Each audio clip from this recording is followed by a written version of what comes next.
मित्रों, हमसे हमारे एक सब्सक्राइबर ने पूछा है कि चमरिया माता कौन है, उनके बारे में आप जानकारी दीजिए। हमको आपके चैनल पर प्रस्तुत सभी देवी देवताओं के बारे में बताई गई जानकारी बहुत अच्छी लगती है। तो ऐसे सभी व्यक्तियों के द्वारा जब प्रश्न किए जाते तो हमें बहुत खुशी होती है, क्योंकि ऐसे विषयों पर कई सारे विकिपीडिया में और यूट्यूब पर ढेर सारी जानकारियां पहले से ही उपलब्ध हैं। बावजूद इसके वे हमारे से सुनना चाहते हैं तो हमें बहुत खुशी होती है। और ऐसी ही खुशी आप लोग भी अन्य लोगों तक पहुंचाते रहें, हमारी खुशी को आप फैलाते रहें।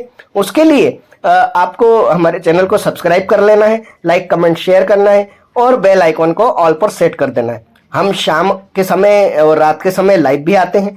हमारा दिन में किस टाइम आएंगे ये फिक्स नहीं होता है, तो इसके लिए आपको बेल आइकॉन को ऑल पर सेट करके परमानेंटली नोटिफिकेशन का वेट करना होता है कि जब भी नोटिफिकेशन आएंगे आप हमारे साथ जुड़ पाएंगे। तो लाइव में भी हम कई सारे प्रश्नों के उत्तर देते रहते हैं और आप उसके लिए हमसे जुड़ सकते हैं। तो चलिए कर लेते हैं मातंगी महाकाली की आराधना, उसके बाद चर्चा करते हैं हम चमरिया देवी के बारे में।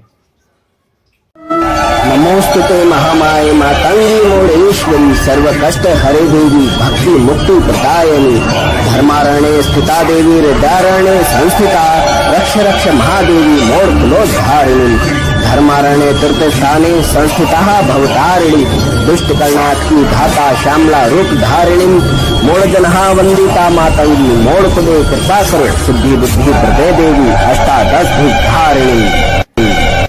जय माता दी। तो मातंगी महाकाली की आराधना के बाद आपसे हम फिर जुड़ गए हैं और हम चर्चा कर लेते हैं कि चमरिया देवी कौन है। देखिए, विकिपीडिया पर और यूट्यूब पर इसमें जिस तरह की बातें कही गई हैं उसमें कुछ अपूर्णता झलकती है। जब हमसे व्यक्ति ने प्रश्न किया था तो हमारे मन में यही आया था कि चमरिया देवी के बारे में बहुत अधिक जानकारी हमें नहीं है और उसके बारे में हम किस प्रकार से जानकारी दें जिससे कि इनको संतुष्टि हो, क्योंकि जो जानकारी पहले से उपलब्ध है वह तो इन्हें भी ज्ञात होगी। अगर वही का वही हम रिपीट करते हैं तो क्या इन्हें संतुष्टि होगी या हमारे वीडियो बनाने का उसमें क्या औचित्य है। तो इसी कारण से हमने उसकी खोजबीन की, छानबीन की और उनके बारे में जो कुछ भी तथ्य सामने आए हैं वो हम आपको यहाँ प्रस्तुत करते हैं। यदि किसी को इस वीडियो से प्रसन्नता जाहिर नहीं होती है या किसी चीज के कारण उनको असंतुष्टि लगती है, उनको ये लगता है कि हमारे द्वारा जानकारी दी गई अब भी कम है, तो वे हमें जानकारी उपलब्ध करा सकते हैं या कुछ। चलिए हम कर लेते हैं इसके बारे में बातचीत। तो देखिए, आमतौर पर जो जानकारी दी जाती है कि चमरिया देवी जो है, इन्हें चमड़िया देवी के नाम से भी जाना जाता है। और इन्हें चमड़िया देवी क्यों कहा जाता है, इसके बारे में तर्क ये दिया जाता है कि यह चर्मकार समाज यानी कि चमार समाज जिसे कहा जाता था उनकी कुल देवी है, परंतु यह बिल्कुल सत्य नहीं है, यह आधा सत्य है। और आधा सत्य पूरे सत्य को न जानने के कारण कई बार खेदजनक हो जाता है। देखिए, चमरिया देवी वास्तव में देवी ही है, लेकिन इन्हें चमरिया देवी क्यों कहा जाता है? ये चमड़िया देवी के मंदिर जो है राजस्थान में माने गए हैं। वहाँ राजपूत समाज के लोग भी जाते हैं, चर्मकार समाज के लोग भी जाते हैं और अन्य अन्य समाजों के लोग अपनी अपनी व्यवस्था के अनुसार जाते हैं। क्योंकि ये भारत पिछले 700-800 वर्ष से गुलामी के जंजीरों में जकड़ा रहा है, तो यहाँ वर्ण व्यवस्था अन्य अन्य कारणों से अधिक प्रकार से भ्रांतियों के कारण फैलती गई। तब देवी देवताओं के भी लोगों ने पार्टीशन कर दिए, समाज निर्धारित कर दी, जबकि यह सत्य नहीं है।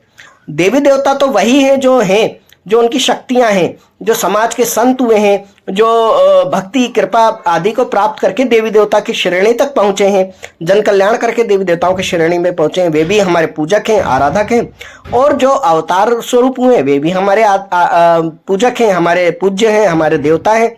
और जो शक्तियों के प्रत्यक्ष अवतार हुए हैं वे भी हमारे देवता हैं, चाहे वे शक्तिपीठ स्वरूप में हो, चाहे बाद में स्थापित किए गए मंदिर की ऊर्जाओं के रूप में।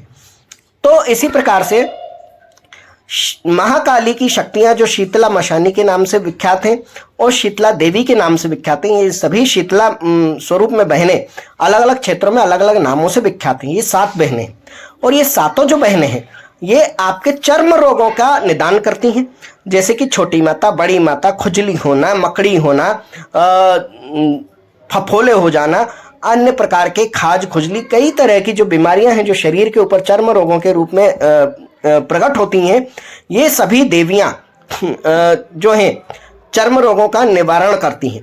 ये आपके बुरे समय में आपको जब ये बीमारियां आती हैं तब उन पर नियंत्रण करना, उनके बारे में औषधि ज्ञान देना, उनके बारे में उपाय देना और उनको शांत करना, उन बीमारियों से आपको मुक्त करना इन देवियों का कार्य होता है।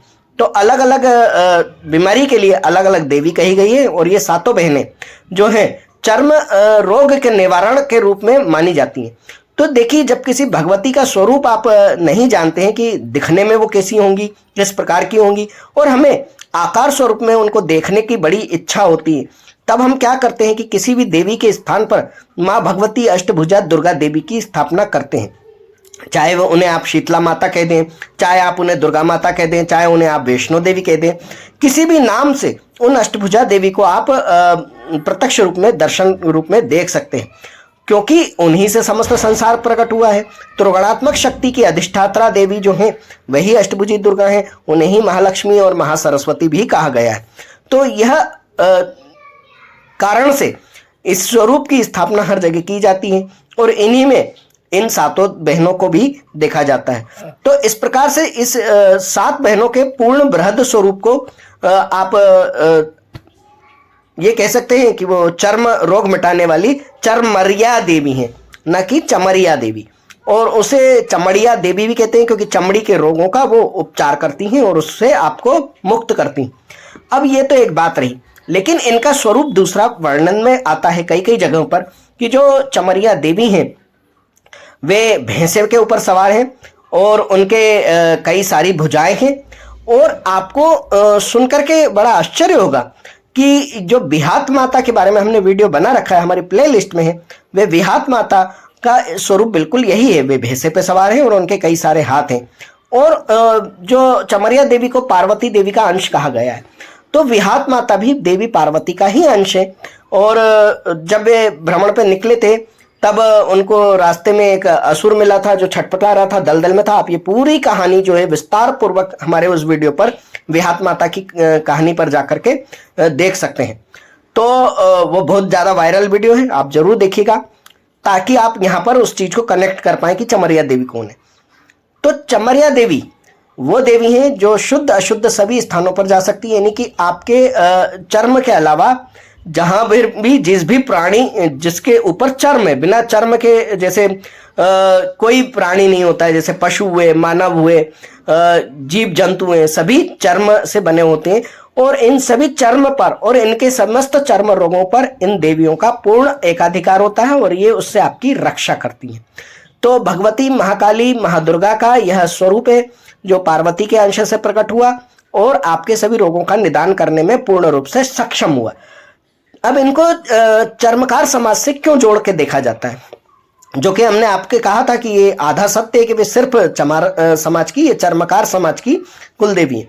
तो देखिए, जब ये चर्म रोगों पर पूरा इनका आधिपत्य होता है, हर जगह जहां त्वचा और चमड़ी होती है वहां इनका एकाधिकार होता है, वहां इनका निवास होता है, वहां इसकी रक्षा का इनके ऊपर भार होता है, इनके ऊपर जवाबदारी है सभी चर्म रोगों की रक्षा की।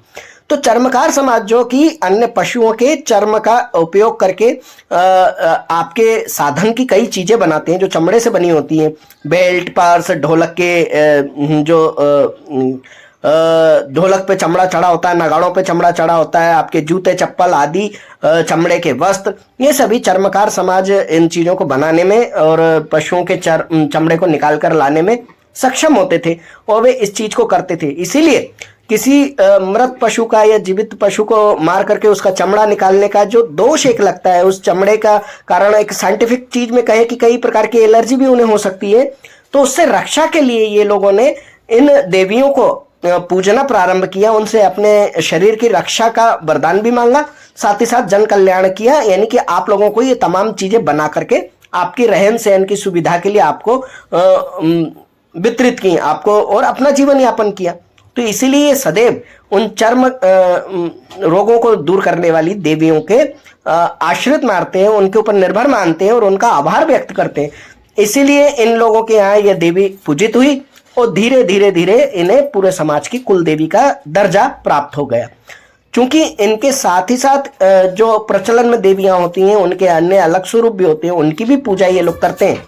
और जैसे जैसे पूजा करते जाते हैं और पीढ़ी दर पीढ़ी वो देवियों के अन्य स्वरूप भी जब इनके साथ जुड़ते हैं तब ये सभी शक्तियां जोड़े के स्वरूप में चलने लगती हैं।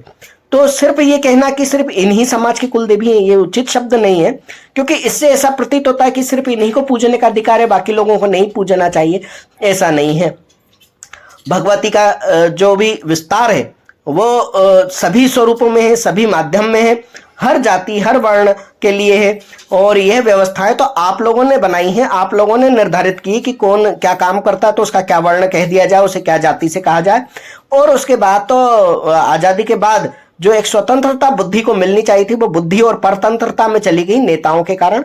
हम उसके बारे में कुछ नहीं कहना चाहते हैं, परंतु आपको ये समझाना चाहते हैं कि इन सब चीजों से आप परे होकर के भगवती के सभी स्वरूपों के दर्शन का लाभ प्राप्त करें, उन सभी से क्षमा प्राप्त न करें। अब तक यदि आपके मन में कोई भ्रांतियां रही हैं तो उन भ्रांतियों को दूर करें और भगवती की कृपा का आप पूर्ण लाभ प्राप्त करें। देवी शीतला के साथ उनकी जो 7 बहनें हैं, फूलामती, लूषाकर्षणकारिणी आदि आदि जो नाम है, शायद हम अभी ठीक से उच्चारण नहीं कर पा रहे हैं, तो आप इनके बारे में भी हमने एक वीडियो बना रखा है कि फूला माता कौन है और शीतला देवी से इनका क्या संबंध है वगैरह वगैरह वाले वीडियो भी आप देख सकते हैं। तो आपको इनमें 7 बहनों का जिक्र मिल जाएगा। इन 7 बहनों को ही एकाकार रूप में चमरिया माता के नाम से जाना जाता है। चाहे आप उन्हें विहात माता कह लें, चाहे मेलड़ी माता कह लें, जो विहात माता से ही प्रकट हुई थी। इस प्रकार से ये सभी शक्तियां एक ही हैं और एक दूसरे से जुड़ी हुई हैं। तो उम्मीद करते हैं कि आपको यह जानकारी बहुत अच्छी लगेगी और आपके बुद्धि का पाठ खुलेंगे और आपको पता चलेगा कि कुछ भी अलग नहीं है और सब कुछ अलग होते हुए भी एक है। जय मोड़ेश्वरी, बोल बम, जय माता दी। ओम मणिक्यमणावप्लाल्यन्तीं मदालसां मंजुलबागविलासां महेन्द्रनीलं द्युतिकोमलाङ्गीं मतं कन्या मनसा स्मरामि।